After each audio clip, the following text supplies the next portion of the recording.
Sebelum saya mengurai dari diagram-diagram ini, ada materi penting yang perlu di awal saya uraikan, yaitu tentang bagaimana smartphone Android tersebut bekerja.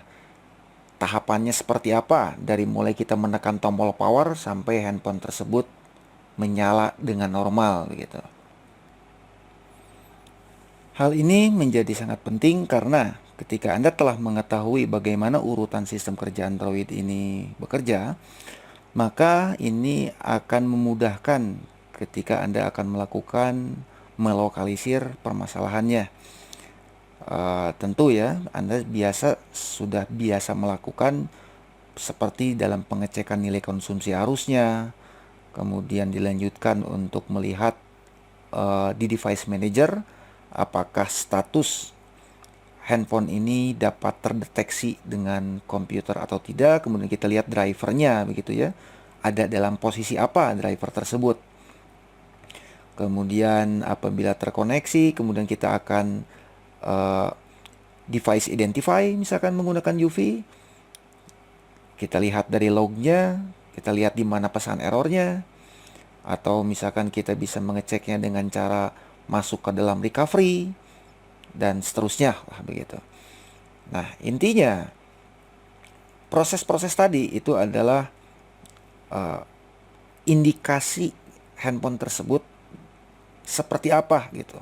Anda tentu dalam menganalisa ini sebelumnya akan mencari informasi sebanyak mungkin dari apa-apa yang terjadi di handphone tersebut. Dia sudah bekerja sampai di mana gitu. Sehingga Anda tidak perlu lagi untuk menganalisanya itu berurutan dari mulai A sampai Z begitu. Tentu ini tidak akan menjadi efektif gitu ya dalam proses analisanya. Oke. Di sini ada dua blok yang sengaja sudah saya pisahkan. Blok yang tengah inilah yang blok flowchart proses yang terjadi ketika handphone Android tersebut bekerja begitu ya, dari mulai kita tekan tombol ketika kita masukkan baterai, kemudian tekan tombol power, atau ketika USB dipasang sampai ke komputer itu dapat terdeteksi begitu ya. Nah, inilah urutannya begitu di blok yang tengah ini. Sedangkan di blok yang bagian kiri ini adalah keterangan lah yang sengaja saya buatkan tentang bagaimana sih sederhananya gitu ya, atau kelompok pengkategorian dari urutan-urutan kerja yang ada di sini. Sekalipun di bagian blok yang tengah ini adalah sebuah proses yang sangat panjang begitu ya. Apalagi kalau saya urai dari sisi diagramnya. Ini penguraiannya akan panjang sekali. Namun coba di awal ini coba saya sederhanakan dulu. Pada intinya proses kerja dari Android ini dari mulai tekan tombol power dia sampai ke nyala, prosesnya adalah ini begitu ya. Jadi pertama itu adalah proses power reset dan clock. Dalam hal ini adalah proses di mana pemenuhan kebutuhan dulu begitu. Karena keseluruhan blok-blok yang bagian bawah ini adalah sistem yang telah include di dalam komponennya, entah itu SoC atau eMMC-nya. Karena SoC atau eMMC itu adalah komponen elektronika, dia tentu membutuhkan sumber daya begitu. Nah, dan membutuhkan perintah begitu ya. Nah, agar keseluruhan bagian blok-blok ini dapat bekerja, tentu dia membutuhkan yang namanya tegangan kerja. Maka di sini ada power, kemudian dia ada reset sebagai perintah dari mana dia akan memulai proses kerjanya. Kemudian yang terakhir di sini ada clock, yaitu denyut, di mana denyut ini akan dijadikan kebutuhan bagi sistem digital. Nah, karena semua blok-blok yang ada di dalam ini adalah digital, maka sudah pasti dia membutuhkan clock gitu. Setelah blok yang pertama, yaitu proses pendistribusian atau memberikan supply atau kebutuhan-kebutuhan dari keseluruhan komponen ini telah terpenuhi, kemudian langkah berikutnya adalah memasuki ke bagian bootloader. Nah, sebetulnya bagian bootloader ini adalah proses yang sangat panjang sekali. Nah, di sini saya buatkan dulu 3 kategori. Jadi bootloader itu berada di 3 lokasi. Ada bootloader stage 1 itu berada di dalam SOC. Bootloader stage 2 dia berada di memori atau di bagian storage. Dan bootloader stage 3 di bagian kernel. Nah, sebetulnya apa sih sederhananya dari bootloader ini begitu ya? Bootloader ini adalah proses-proses di mana eh, sistem komputerisasi ini dapat bekerja begitu. Karena disinilah prosedur-prosedur booting, kemudian inisialisasi dan banyak hal yang perlu dilakukan begitu ya. Itu berada di dalam bootloader. Selesai proses bootnya gitu ya, proses bootloadernya ini telah selesai, kemudian dia akan masuki, entah itu mau masuk ke modem atau dia masuk ke dalam Android system. Nah, ini tergantung dari platformnya begitu. Nah, proses booting ini pada akhirnya dia akan memanggil pada Android sistemnya. Android system. Tentu di sini ada modem communication di mana blok ini adalah yang berperan sebagai komunikasi selularnya begitu ya. Sedangkan Android ini untuk sistem smartphone-nya. Sekalipun di proses atau urutan kerja dari sistem Android ini sangat panjang, dan tentu ya ketika Anda menangani sebuah permasalahan dalam hal penganalisaan, ya Anda tidak menganalisa berurutan satu persatu dari mulai ujung rambut sampai ke ujung kaki begitu. Tetapi Anda cukup melokalisir permasalahan dengan cara melihat indikatornya begitu ya, atau indikasinya. Oke. Sebagai berikut. Anda diharuskan untuk melakukan troubleshooting pada bagian blok warna biru ini ketika nilai konsumsi arusnya di bawah 60 mA. Apabila nilainya di bawah 60 mA, berarti salah satu dari blok ini ada yang tidak bekerja. Entah itu nilai konsumsi arusnya itu 0 atau di bawah 60. Tetapi ada satu hal dari dari indikasi tersebut, yaitu tentang permasalahan short begitu. Nah, itu pun juga sama, masih ada permasalahan dari antara permasalahan source power dan power distribution, antara dua ini begitu ya. Source power dan power distribution. Cirinya seperti apa? Kalau permasalahan dari source power, cirinya adalah ampernya tinggi sebelum on off-nya ditekan. Sedangkan apabila short pada bagian power distribution, itu cirinya ampere tinggi setelah on-nya ditekan. Nilai berapakah nilai arus yang disebut tinggi tersebut? Adalah nilai dari nilai konsumsi arus yang sewajarnya. Misal begini. Handphone yang dalam kondisi normal, yang dalam kondisi hidup, Android yang hidup, itu nilai konsumsi arusnya memang beda-beda ya. Namun kita beda-beda antara satu handphone dengan yang lainnya, tapi bisa kita rata-ratakan kurang lebih sekitar 400 mA ketika sudah dalam kondisi standby gitu ya. Itu dalam kondisi hidup, artinya 400 mA tersebut adalah akumulasi dari keseluruhan sistem yang sedang bekerja tersebut begitu. Nah, sekarang apabila kita mendapatkan handphone dalam kondisi mati total dan nilai konsumsi arusnya itu adalah 400 mA, tentu itu adalah hal yang tidak wajar begitu. Jelas-jelas handphonenya mati, loh kok konsumsi arus 400 mA. Berarti itu terdapat konsumsi arus yang ada arus yang bukan dikonsumsi, tetapi malah arus yang bocor ke ground. Entah itu bocor atau short begitu. Apalagi apabila nilai konsumsi arusnya itu bisa tembus sampai 1 ampere lebih begitu. Itu jelas sekali bahwa itu permasalahan short begitu. Oke, sekali lagi, jadi permasalahan pada blok yang bagian biru ini, tentu ketika bagian blok ini biru ini yang bermasalah, handphone tersebut tidak dapat terdeteksi ke komputer. Dicolok USB dia nggak mungkin jedung, apalagi handphonenya bisa nyala begitu. Tetapi handphonenya mati total dan cirinya adalah nilai konsumsi arusnya rendah, yaitu di bawah 60 mA atau terlalu tinggi. Nah, di sini permasalahannya. Oke. Sekarang di blok yang warna kuning ini ya, yaitu pada bagian boot ROM atau pada proses inisialisasi SoC dan internal SRAM. Ini adalah blok udah memasuki pada bagian bootloader stage 1 gitu ya. Anda harus menganalisa pada permasalahan ini apabila kondisinya sebagai berikut.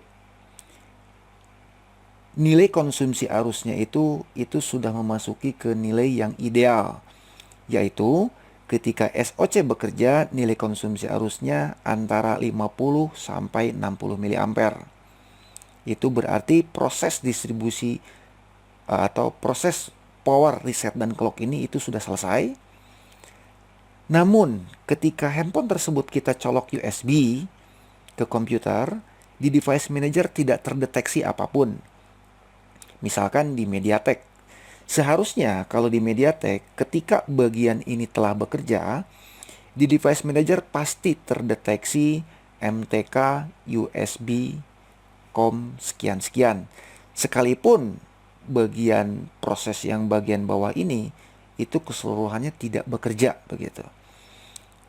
Tetapi asalkan blok yang warna kuning ini bekerja dengan baik, di handphone MediaTek, di device manager tetap dia akan terdeteksi sebagai MTK USB driver. Kemudian di Intel pun sama seperti halnya di MTK. Dia akan terdeteksi di device manager. Misalkan apabila Intelnya menggunakan Cloverview Plus atau Cloverview, tentu itu pun akan terdeteksi di device manajernya di bagian Intel begitu.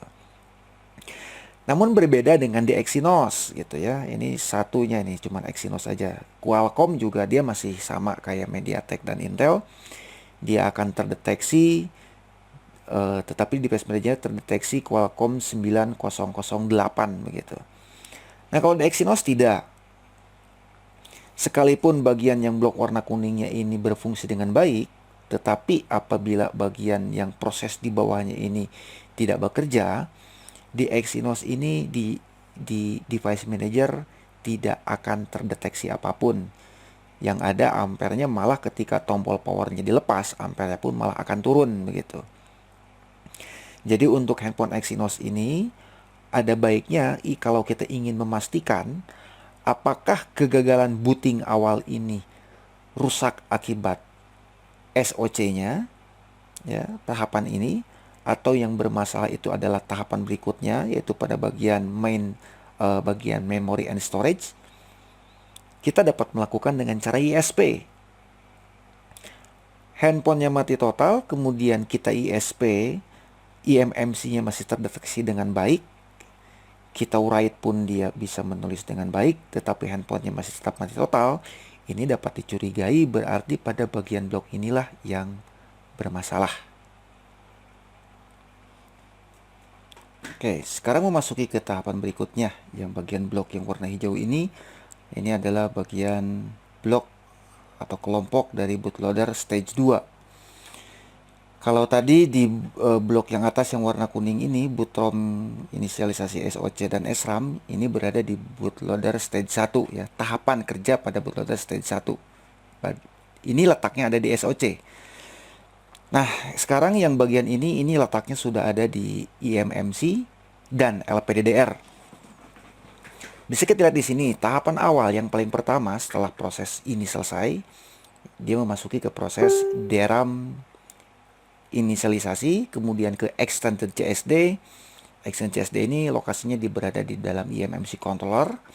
Kemudian masuk ke storage inisialisasi.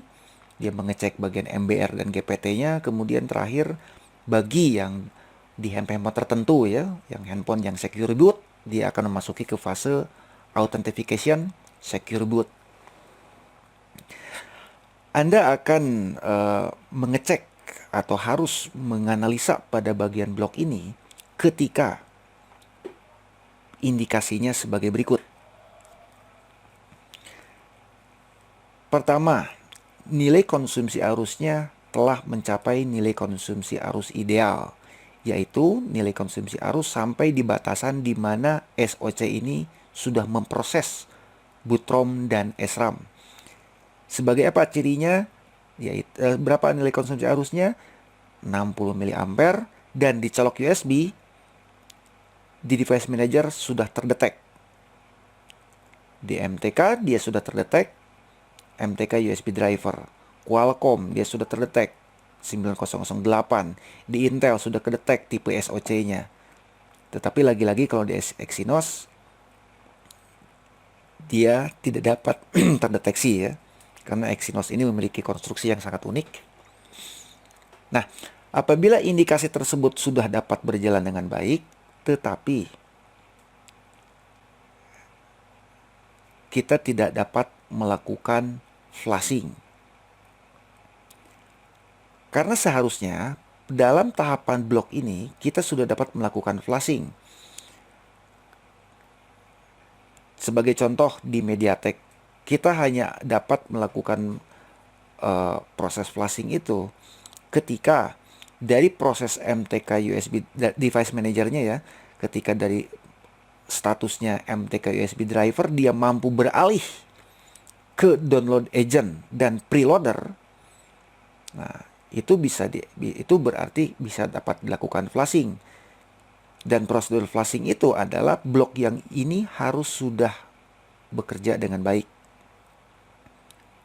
Nah, jadi sekali lagi, ketika bagian blok ini yang bermasalah, di device manager terdeteksi SOC-nya, tetapi tidak dapat dilakukan proses flashing. Dan di sana akan muncul pesan error. Salah satunya kalau di MTK ini muncul pesan error enable DRAM file 4032 misalkan begitu. Itu untuk di MTK. Kemudian di Intel begitu. Di Intel biasanya ketika kita akan melakukan perbaikan pada bagian blok ini, sebelumnya kita akan melakukan proses debrick. Nah, itu pun juga dia tidak dapat berjalan dengan baik, akan muncul pesan-pesan error ketika kita akan melakukan debrick. Disinilah permasalahannya. Nah, kalau di Exynos, ini dia memiliki prosedur yang unik dan berbeda. Karena pada bagian blok ini tidak dapat dilakukan pemrograman secara bertahap. Tetapi mau tidak mau, ini harus kita lakukan dengan cara melakukan write pada bagian boot satunya. Begitu, boot satu pada bagian eMMC-nya.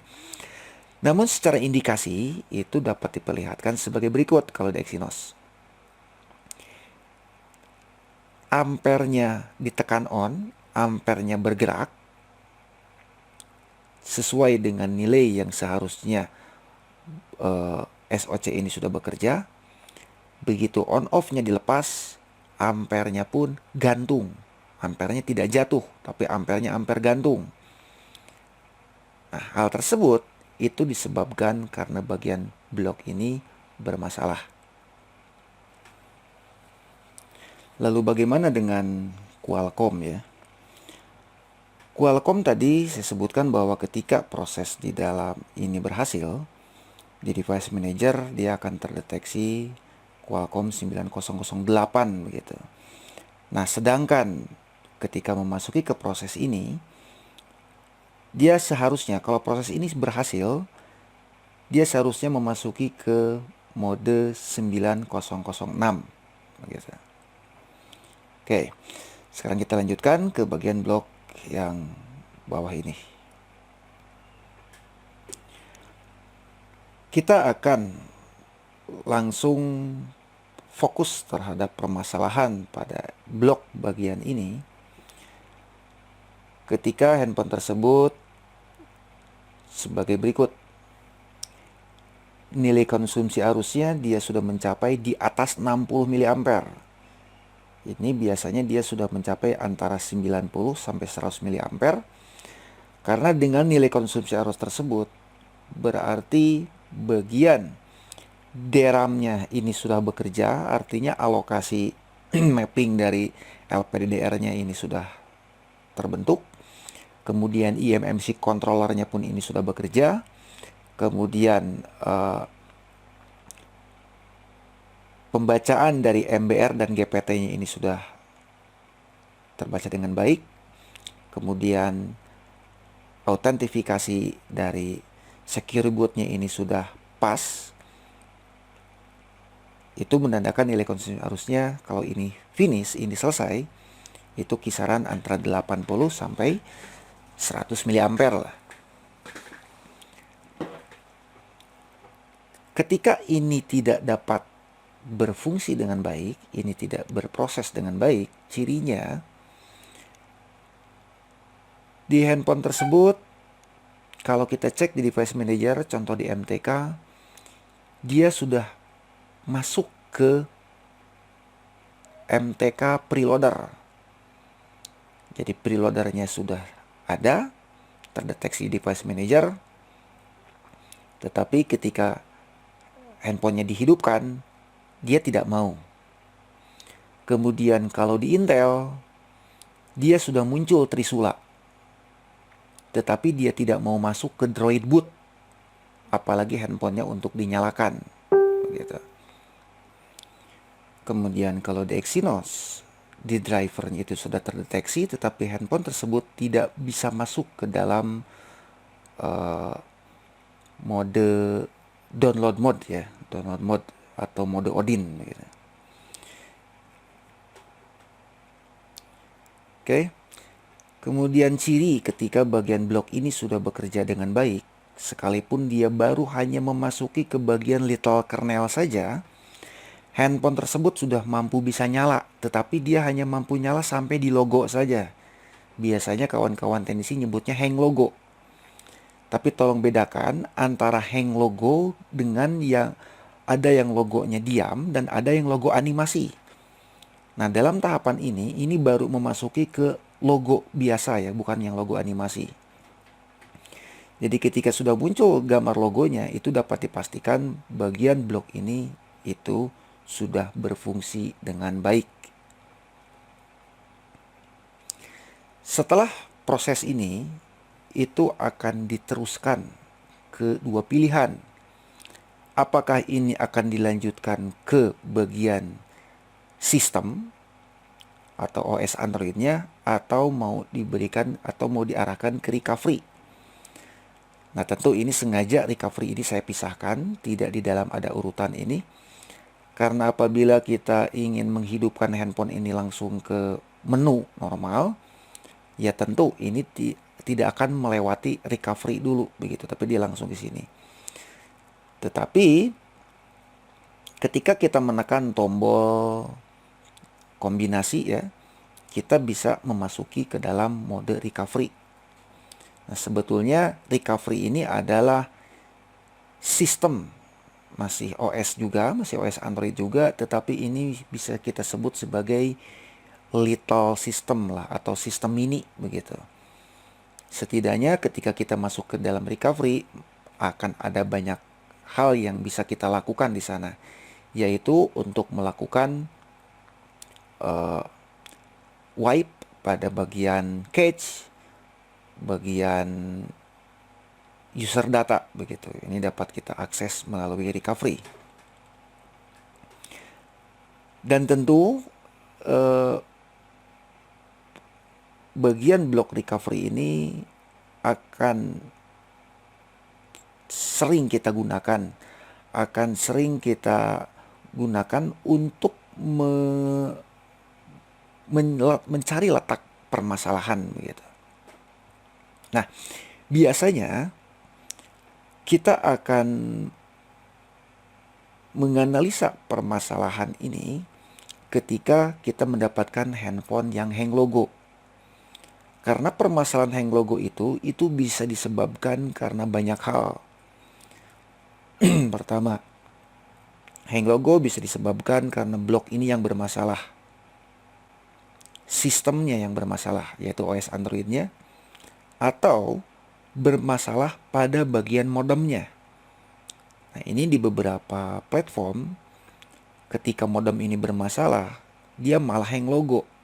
Padahal kalau di Exynos, di platform Exynos, ketika modem ini bermasalah, handphone tidak akan hang logo. Dia masih bisa memasuki ke menu. Tetapi bila kita cek, dia tentu akan baseband unknown. Karena modem ini adalah file yang dibutuhkan untuk firmware-nya modem begitu. Nah, tetapi di Intel, modem ini akan dicek oleh liter kernel. Jadi ketika modemnya ini tidak ada, maka dia tidak akan memperbolehkan proses ini untuk memasuki ke dalam sistem, maka dia akan hang logo. Kemudian bagaimana dengan di MTK begitu ya. MTK ini sama lah dengan di Exynos gitu. Sekalipun modem ini tidak ada, dia tidak ada pengecekan lagi, tetapi dia bisa langsung turun memasuki ke dalam sistem begitu. Nah, jadi kesimpulannya, ketika bagian blok ini bermasalah, ketika bagian sistem ini bermasalah, cirinya adalah handphonenya hang logo. Maka, saya tegaskan sekali lagi, secara garis besar, apabila kita mendapatkan kasus masalah handphone hang logo, maka tidak bijak. Maka membuang-buang waktu apabila kita mengeksekusi atau menghabiskan waktu menganalisa pada bagian blok-blok yang di atas ini. Begitu. Karena dengan munculnya logo, itu sudah menandakan bagian blok ini sudah berhasil, sudah dapat dilakukan dengan baik. Nah, jadi ketika kita mendapatkan kasus handphone hang logo, kita cukup konsentrasi saja ke perbaikan sistem atau OS Androidnya. Tentu ini recovery harus lebih awal ya, setelah recovery kemudian sistem, dan tidak lupa kita untuk mengecek juga pada bagian partisi modemnya begitu. Oke. Sekarang ketika recovery sistem OS Androidnya ini sudah mampu berfungsi dengan baik, handphone ini akan mampu menampilkan di LCD-nya ini sampai ke logo animasi gitu. Dia muncul logo yang berbentuk animasi, kemudian nanti loading. Idealnya kalau misalkan proses yang di bawah ini telah berhasil, dia tentu akan masuk ke menu. Tetapi apabila ternyata cache-nya bermasalah, persis application-nya bermasalah, user datanya bermasalah, atau bahkan ketika modem dia mengecek IFS-nya juga ini bermasalah, hal tersebut akan mengakibatkan handphone menjadi boot loop. Oke, jadi kesimpulannya ketika kita mendapatkan permasalahan handphone boot loop, maka bagian sistem, kernel, liter kernel, dan ke atas ini semuanya sudah berproses dengan baik. Maka kita tinggal konsentrasi saja ketika permasalahannya ini boot loop antara cache, persis application, user data, dan IFS atau NVRAM. Nah, sekarang bagaimana caranya kita menentukan permasalahan-permasalahan ini? Kita bisa menganalisanya cukup dengan menggunakan recovery. Jadi cukup kita masuk ke dalam recovery, kemudian kita lakukan wipe. Kita tinggal lihat di sana, kita wipe. Apabila ada muncul error, nanti di sana akan ada muncul log warna merah. Di sana akan dijelaskan tentang error mounting. Error mount nanti. Kalau error mount-nya itu adalah cache dan user data, ya itu gampang. Sebetulnya kita wipe saja itu langsung selesai. Tetapi kalau hang logo kemudian can mount IFS, Ini tidak dapat kita selesaikan dengan cara wipe, tapi kita perlu melakukan write atau menuliskan pada bagian partisi IFS atau NVRAM-nya.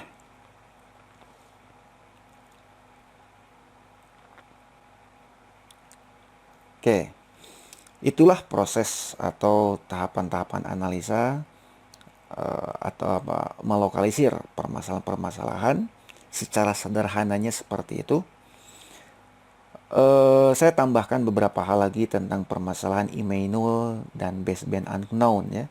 Ini Immanuel dan baseband unknown ini adalah persoalan yang sama yang diakibatkan oleh hal yang sama, yaitu karena permasalahan bagian CP atau communication prosesornya bermasalah. Nah, kalau dari sisi software atau pada bagian partisi, itu letaknya ada pada bagian modem. Ini yang tidak benar begitu ya. Karena kalau di Exynos, sekalipun modemnya ini bermasalah, dia tidak akan mengecek lagi ini, tapi dia langsung lurus sistemnya ini bekerja, handphone masuk ke menu. Tetapi bila kita cek, dia akan baseband unknown. Berbeda dengan di Intel, ketika bagian modemnya ini tidak ada, modemnya ini belum dituliskan atau tidak berfungsi, dia akan menjadi hang logo atau boot loop begitu. Terkecuali kalau bagian modemnya ini hanya korup saja begitu. Kalau korup ya dia masih bisa masuk ke dalam menu dan bila kita cek baseband unknown gitu. Kemudian untuk permasalahan IMEI-nya yang cantik begitu ya, bukan Immanuel, atau permasalahan signal, itu kita dapat mengaksesnya kepada bagian IFS atau NVRAM. Oke, sekian dari saya di sesi kedua ini. Kita akan berlanjut di sesi kedua. Langsung saya akan bahas detail-detail dari proses-proses ini. Bagaimana kita melakukan eksekusinya. Kita akan bahas berdasarkan diagram ini.